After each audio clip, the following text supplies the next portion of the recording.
Hey buddy fighters, I got a deck profile for you today. I was actually able to go to Jacksonville this past weekend, and surprisingly enough, big surprise to me, I was able to top with this deck, and I really didn't think I was going to be able to.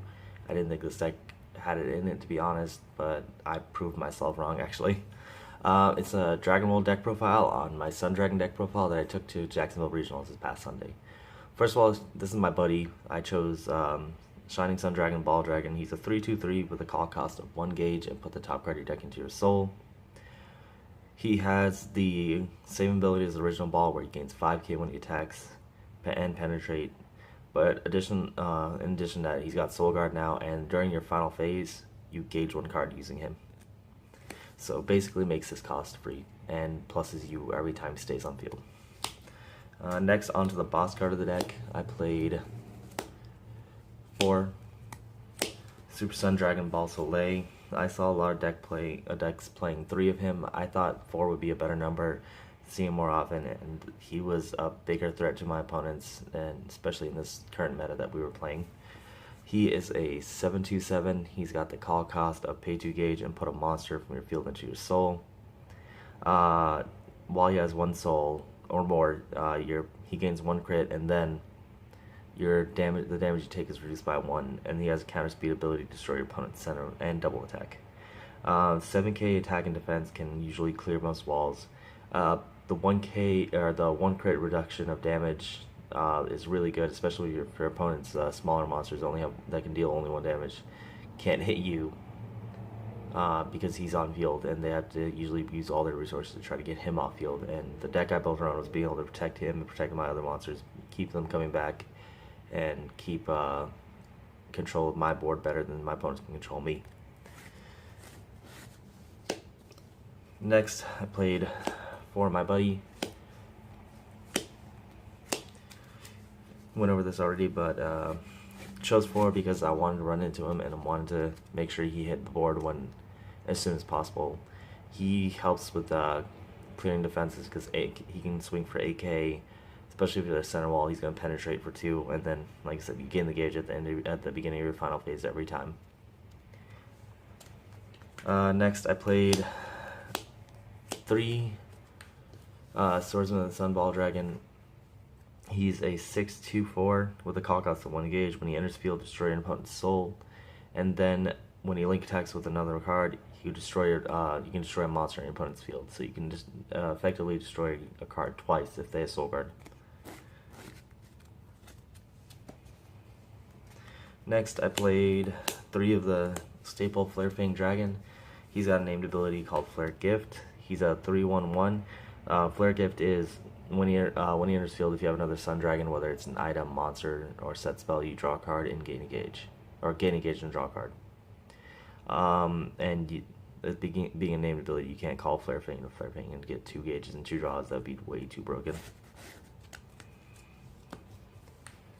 On to my last size 1, I played 2 Awakened Ball Dragon.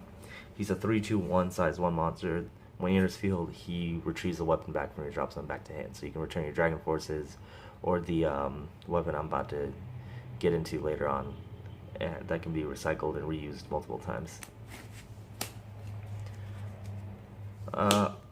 My size 0s, I played 3 Flarefang Dragon SD. He is a 2/1/1. If your opponent does not have a monster in center, he gains plus 3k power, and when your opponent's monster is destroyed during your turn, you draw a card. He just let me keep drawing and drawing into the cards I need, especially since I would call him and then call Flarefang, gauge and draw, and then if I had Soleil in hand, I would play Soleil on top of Flarefang to be able to keep him on field, and then pop my opponent's center, draw another card.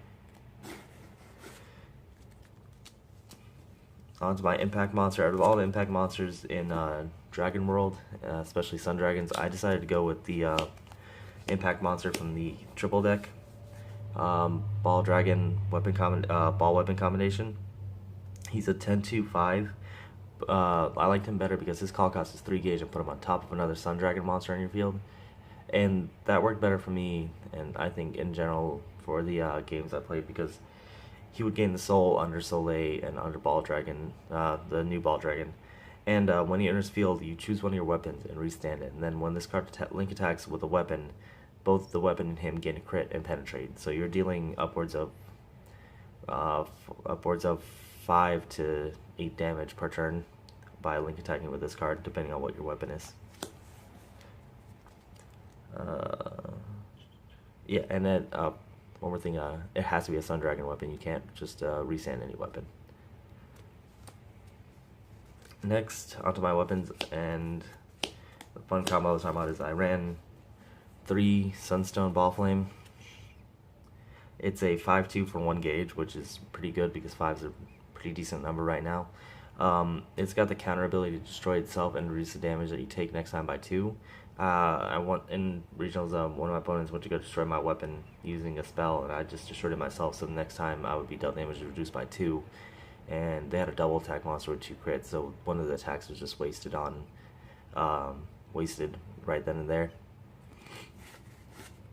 And the fun combo is if you have a Awakened Ball Dragon in hand, and you destroy this card during your turn, or during your opponent's turn the turn before, you can just bring it back again with Ball and equip it for only a gauge, and be able to have a reduced to basically a white dragon shield that can also deal 2 damage in hand or on field at all times.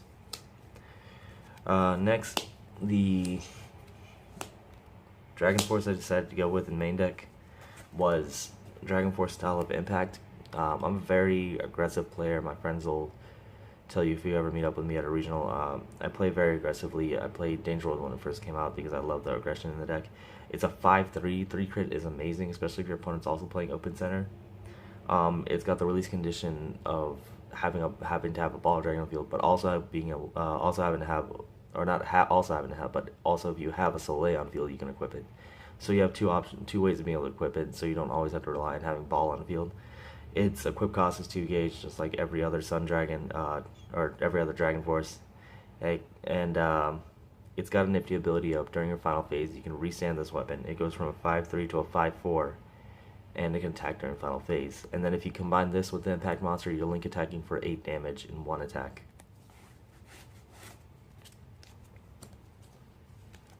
Next to my spells, I played 2 Green Dragon Shields, basic nullify, not spell nullifier, basic nullify if you have an open center and gain a life. 4 Blue Dragon Shields. This was a pretty good one. It's staple in most Dragon World decks now. It's nullify the attack, gain a gauge, because your life is nice and all, but gauge is pretty important right now with all the things that cost at least a gauge in most decks, or even if you're Ball Soleil, Blue Dragon Shield him when they try to attack him, and then pay a gauge and pop their center when they go into their double attack. Last but not least, I played 4 Sun Dragon Shield. Sun Dragon Shield can whiff if you don't have another Sun Dragon on field to be able to cast it for its first effect, but it's not bad to run for, because it's basically green and blue combined into 1. And if you have 2 Sun Dragons on field, whether it's items, set spell, or monsters, they can't be nullified. Next, I played 2 Sky Dragons Divinity. It's a draw spell for Dragon World and Angel World. It's really hard to find right now for some reason. Hold on to these. These are basically gold. You can only cast this if you have 10 cards or less. So late game, this is really not that great to draw into. Early game, it's amazing. You pay gauge and a life, which can also put you into Dragon Force's life condition, release condition, and you return 3 cards, any 3 cards, to the bottom of your deck and draw 2. Next, I played 2 Dragobond. It's an old card, got reprinted in the start set, the triple deck. You may only cast this card if you do not have a monster in your center. Counter, choose a monster on your field during this turn. When that monster will be destroyed, it's not, and you gain 2 life. I played 3 Ball Rescue. It came out in the same as the Dragobond reprint, the same triple deck. It's got an amazing ability. You can choose one of the 2. You can either gain 2 gauge, or if you have a Ball Dragon on field, you can return a monster. from your drop zone back to hand. What's cool about this is neither ability is once per turn, so you can actually return 2 monsters or gain 4 gauge out of having 2 copies of this in your hand.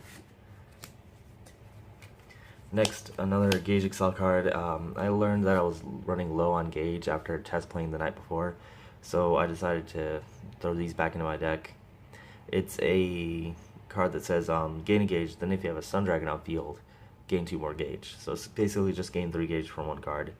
And it's a really easy card to get into, find.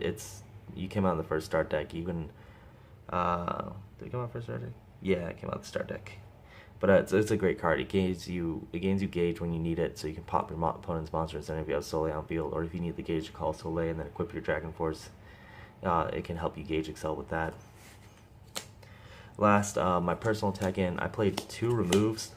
Remove is a pay gauge and not destroy, but choose 2 of your opponent's cards in the soul of a card and remove them, and put them in drop zone. What's cool about this? It's not only monster, but anything that has soul you can remove this 2 soul from. Which I mainboarded 2 because I felt like I was gonna run into decks that played a lot of soul. Shadow Shades, even Jaeger if they didn't hit Jaeger, if they hit Joe or other cards. My goal was to always keep their soul under control. I would side this out usually depending on what my matchup was, but it was actually pretty helpful running these 2 in main board rather than sideboard. Onto my sideboard, it was pretty simple decision. I played 2 Double Loss. Double Loss is an amazing spell for Katana World and Dragon World. You can only cast this if your card is destroyed during your turn, during your opponent's turn. Pay gauge. Is it even during your opponent's turn? Nope. As long as the card is destroyed on your field, so you can play this even during your turn. Cast cost pay gauge. Choose an opponent's monster. Just remove a soul, then destroy that card. So in a mirror match, this helps, especially when your opponent's Soleil is going to attack your Soleil. You can just counter cast this and destroy their Soleil completely, and they wouldn't even get another attack off with it. Next, I played 2 Heat Wave. I didn't really go into this that much in regionals. I probably should have, but it's got the ability of choosing a monster in your opponent's field when your Sun Dragon attacks. It doesn't have to attack that monster specifically, but when it attacks, period, your monster, Sun Dragon monster, destroy that monster. So basically, Soleil, with this double attack, could destroy a monster 4 times if it had, say, 4 soul, just for attacking it. I sided 3 Dragon Force Straight Punch. It's got the same release condition as the original Dragon Force, and the same equip cost of 2 gauge, and same stats 5/2. But it's got a nice ability of when you link attack with this card. Let's see. When you link attack with this card, with the Sun Dragon, destroy all monsters on your opponent's field and burn them for 1. I sided this mostly against decks that played heavy field, and I was ready to equip it and just go swing for link attack, burn 3, and then impact call, swing for link attack, penetrate, burn, whatever I need to do afterwards. Lastly, I sided 3 Dragon Force Cancel. This card's pretty amazing. If you have Dragon Force equipped, you can cast this card by paying a gauge. You nullify all abilities of cards on your opponent's field. Or not all abilities of cards on your opponent's field, all abilities of monsters on your opponent's field. I sided this a lot against certain matchups. This helps against Zodiac, because Zodiac's Gravity Rest will be nullified, and Soul Guard will also be nullified, so you'd be able to destroy him even if you had like 2 soul, 3 soul in center. This is also my tech-in to go against Neo's Vibe, because a lot of their cards have soul, and they fill up this big field full of big monsters with soul. I was just going to end up, if I went up against them, I was just going to go for trying to destroy their whole field and then continue on with beating them down. That's been my deck profile. Regionals was pretty fun. I played against Super Heroines, Executioners, Sun Dragons twice. Mirror matching is not fun, because I know the deck and my opponents know the deck. It's literally who can get what off first and who can draw what. It's literally just a game of who has what in hand at that point. Played against Zodiac. I played against Shadow Shades. I met with a lot of great people. I got to hang out with a lot of great people. If you ever do get to go to a regional, remember to always have fun. Don't stress too much about it. It's a game about having fun. We all know we want to get up there, winning, getting top 8. It's really fun to get there. It's really exciting. Top 8, I played against Yamageto, but my deck bricked pretty bad. I went 5-1 in the 6 rounds. I lost to Heroines because I bricked one game. Second game was just really good back and forth. Yamageto, I won game 1. Game 2 and 3 just didn't go my way. But I had fun regardless. It's fun going there. It's fun meeting up with people from the North America page group. It's fun hanging out and being able to play this game for the whole day and being able to trade with people, buy cards, sell cards, make really great connections. If you're trying to build a locals in Buddy Fight, just keep trying, keep spreading the gospel of the game. It's an amazing game that people are starting to look past the name and starting to realize the mechanics and the artwork and the foiling is just probably Bushiroad's best quality out of all 3 games, or I guess 4 now with Dragobond coming out. So I hope Dragobond doesn't take away some of the foiling from Buddy Fight. Alright guys, have a great night. Leave some feedback. If you like my content, let me know. If you think, if you want to discuss the deck, or if you think some changes, if you want to give me your personal opinion, what you think is better, I'd love to hear it. And keep me posted on North America if you know me. Get in touch with me if you want to talk about decks, if you want to know anything about this deck and how it played against certain matchups during regionals. And I'll see you all around.